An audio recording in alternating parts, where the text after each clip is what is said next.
Thousand Ways to Die showcases some of the most outrageously true stories about those who succumbed to the Grim Reaper in the most unorthodox styles. Each case takes you through a fast-paced reenactment, interlaced with dramatic witness testimonials, fun historical tidbits, scientific expert explanations, and vibrant CGI effects. That, my friends, is the description of Season 1's A Thousand Ways to Die. I remember the episode where a guy pees on an electric fence, and I used to live on a farm, and I had to regularly go through an electric fence, and ever since seeing that episode, I never wanted to touch that fence again.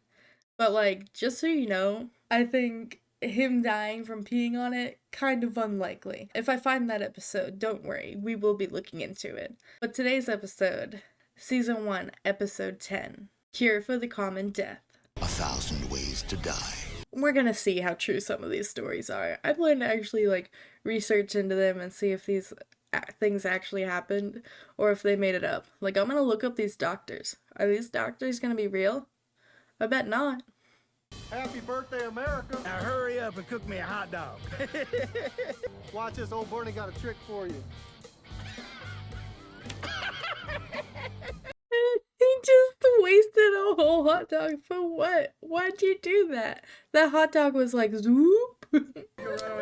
Bernie has been planning the mother of all firecrackers for weeks. A homemade fireworks launcher. Homemade firecrackers. Bernie had combined enough cherry bombs to equal the stick of dynamite. That firework, very strong, very forceful projectile. Almost like a small cannonball taken in at a close range. Thank God Dr. Khyber Zafar Khan came in to tell me that that firework was probably like a small projectile and hit him in the head. I'm wondering, is this guy even a doctor? I'm gonna look him up. He is a real doctor, but his explanation was kind of lame. So if you could imagine a small cannonball hitting you straight in the face at 300 miles per hour, that can cause some pretty significant damage. I like the hesitation. Red, white, and blue.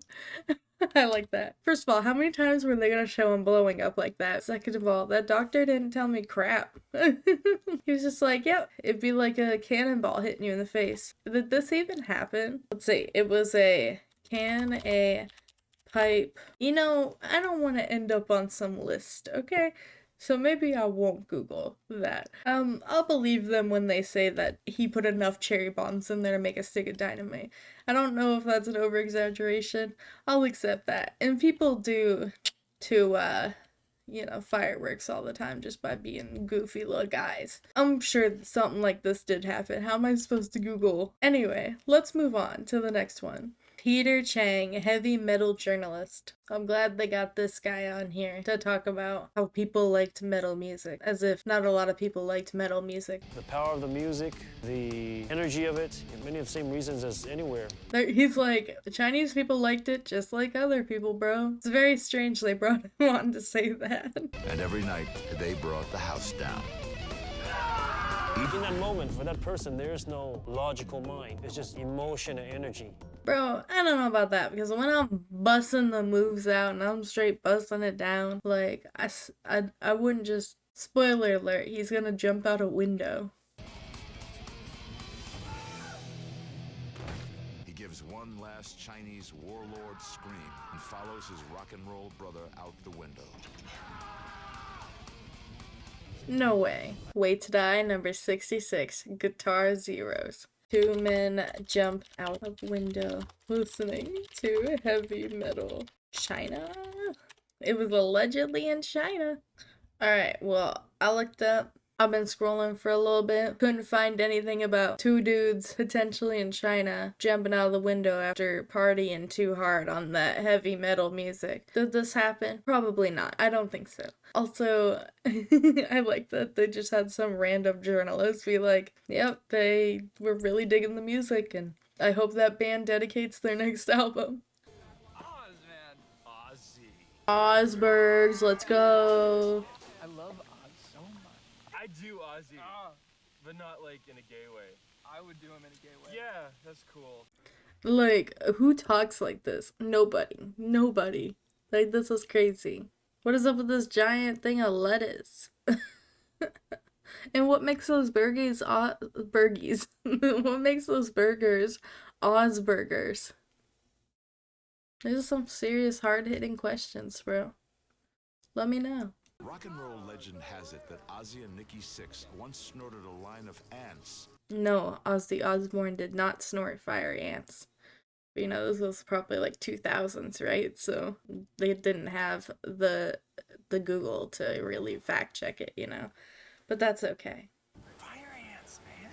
This probably was not the best thing to go for to begin with. As soon as you snort up fire ants into your nose, the first thing you do is bite, and immediately upon biting, they sting. They'll inject as much venom as they can. They're very, very pissed off, and rightly so. Then the swelling starts. That'll start closing up the nose. You can't breathe. The trachea starts to close up. Suffocation. A couple of big Oz holes. A couple hundred fire ants won't necessarily kill you, but if you inhale them into your nasal cavity and down your throat, you can't breathe, you die. Okay, that was great. Do I think people snorted fire ants? Alright, after a quick Google, no. What a wild show, though. And, like, this is more realistic and stuff than freaking Ancient Aliens. Like, I kind of really went into this expecting everything to be fake, but... But, you know, I don't know. Everything I Googled, it was real at some point, somewhere, somehow. Maybe the ant one was probably fake, though. But thank you guys so much for hanging out with me. I'll see you the next time I post. Bye, dudes.